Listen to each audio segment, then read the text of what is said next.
Opportunity is not given to everyone. I grew up having opportunity served on a silver platter. I was given a good education, a roof over my head, an abundance of food, and the opportunity to do the things I love and was interested in. I never considered the amount of resources I had until I met a young friend, Dodo. Good afternoon.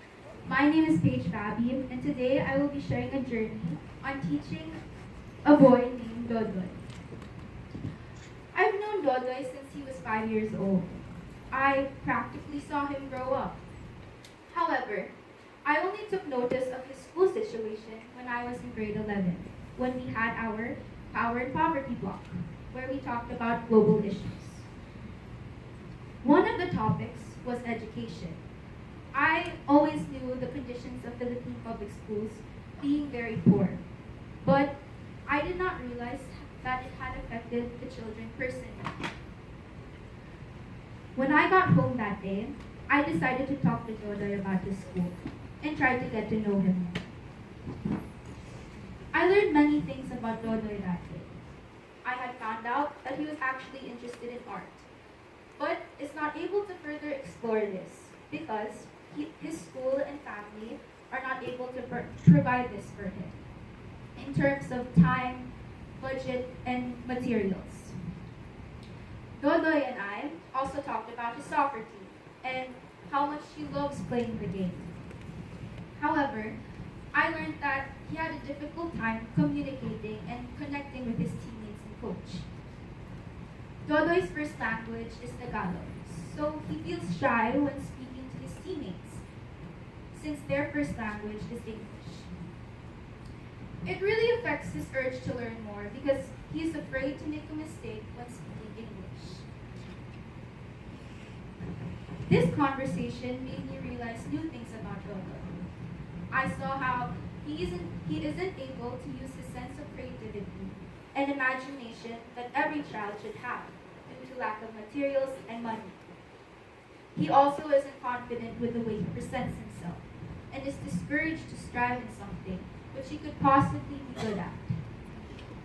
After collecting all this information, I knew I wanted to help Dodoy develop creativity, self-confidence, and a love for learning through stories and arts and crafts. I believed that Dodoy needed to do something he was interested in and something he would have fun with. With this as my senior project, two questions came to me. How do stories and arts and crafts help a child develop creativity, self-confidence, and a love for learning? And what stories and different forms of art help a child's creativity? These questions were answered based on the information I gathered from the Steiner pedagogy, which I believe is the best teaching method that will help achieve Dodoy's goals for this project. What does it mean to be creative? In Elizabeth Orr's Creative Pathway, Activities that Strengthen the Child's Cognitive Forces, she explains how being creative is seen when we are trying to find solutions to our problems and how we think of ideas. These solutions or ideas are not the usual way of doing things. Elizabeth Orr uses the words thinking outside of the box. Being creative can open you up to a world of new concepts. I believe that this is how we progress individually and as a community. This is something adults lack today. As we get older, we become more focused on practical matters and get caught up in our heads. With children, creativity is innate, which Orr mentions in her book. Children draw, paint, create stories when they play, and build things with their two hands. In Waldorf education, art plays a big role in the learning process of a child. It is one of the essential activities that helps with a child's thinking, feeling, and willing. Waldorf students learn with their head, heart, and hands. Moreover, in Herbert Reed's Education Through Arts, he states that art enhances the learning process and that creativity is embedded in art. Dodo is a 9-year-old boy in the 4th grade, which is why I focused on studying the lower school's curriculum and their theme on willing. This is when children up to 7 years old exercise their limbs in order to learn.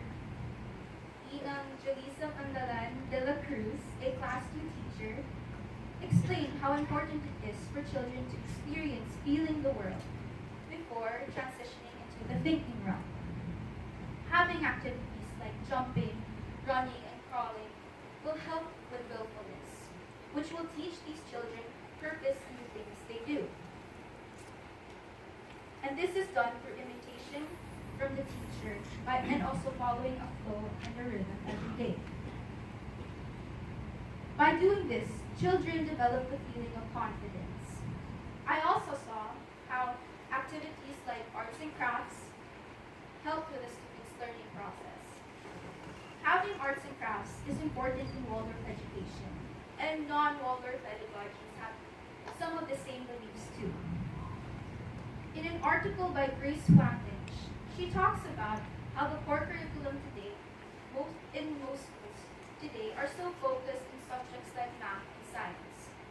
The educational systems portray art as a side activity. Lynch goes on about the beneficial effects of arts and crafts, like motor skills. When children paint or cut paper, they practice their hand coordination, develop balance within their body, and strengthen their hand muscles. She also mentions how it helps with moral development. Art corresponds with a lot of shapes and colors. This will also give an opportunity for children to learn how to describe and imagine things, which is important for pictorial thinking. Ideally, children in Waldorf schools are not exposed to too much TV, because watching fixed images destroys the pictorial thinking of a child. I'll give an example. When you ask a child to draw a duck, some children would base their drawing from a cartoon they had seen or a classic rubber duck. But for children who use their imagination, they end up with more details and different styles of ducks that are purely a product of their own imagination. From this, you will see their individuality and uniqueness, which is what we need today for innovation. So I organized my students' lessons to be like this, which was based on the things he wanted to improve and learn on, and something he was interested in. As a teacher, I had to know what type of student he was, and what his strengths and weaknesses were. With this, I decided to assess and observe him the first week we had sessions. I wanted to create a lesson plan that would help him develop and learn something he can use outside our lessons.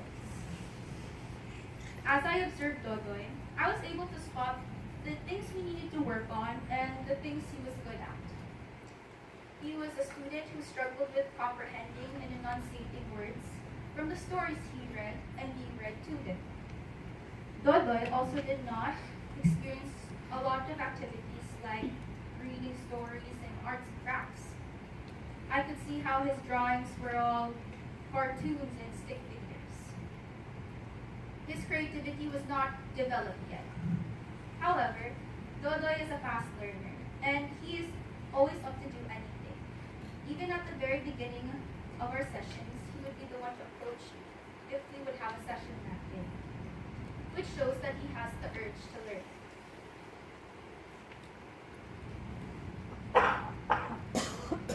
Cultivating creativity can be developed in many ways, and one of the big factors in Waldorf education is storytelling. Most stories in lower grade classes are not read, they are told. The way you give rhythm, power, and softness, and how you enunciate your words have a big effect on the student. This is because they imagine this and create their own pictures in their heads. Their feelings are also stirred when they listen to stories. They then recall the story by doing an art activity like painting or drawing or molding with beeswax as another way of remembering. This is another way of making the story come to life. I believe that this is key when developing creativity. Stories had a really big impact on Yodoy because he learned how to picture the story. I would see how his drawing would have the details that the story had described. By reading and me telling him the story, he developed the skills of listening and comprehending. Towards the end of our sessions, I saw how he improved in recalling stories, and he was able to find the moral lessons. That proves that he could remember and analyze the stories that we had read. Not only did he get to improve those things, but he also learned how to project, add different tones, and enunciate his words. So these were his first drawings. You learn a lot about a child through their artwork, and you see the progress of their creative development. We already knew how Dodoy drew before we had sessions. It was very cartoonish, and the paper contained no color. However, as we got further into our drawing, he took his time coloring the whole paper. So these are his recent drawings. I would see him try using different shading methods. When I had taught and showed him what details were, he started to put his own designs onto his drawings. The description of the characters and settings that was told in our stories were seen through his work. By knowing all of this, I could see how his imagination and creativity had developed and grown. This is the same with watercolor painting. Dodoy was able to create a son that is the main character of the story we are trying to write. He had written down the personality and description of his character. This showed how he was able to create his own character and apply balance and control, which is seen on his painting. Dodoy explained how he thought this form of art was magic because he had seen how colors played with one another. Handwork activities require a lot of concentration and analyzing. It helps exercise these things because usually handwork activities have multiple steps and patterns to follow. The handwork activities that lower school usually does are knitting, hand crochet, and regular crochet, which my student had experienced. My student has the hardest time doing these activities. Until now, we weren't able to finish a handwork activity. However, he still tries to practice this form of art. He considers this another challenge for him to tackle. And it is seen through his determination. Even if he knows that he has a difficult time with these things, he still keeps on trying.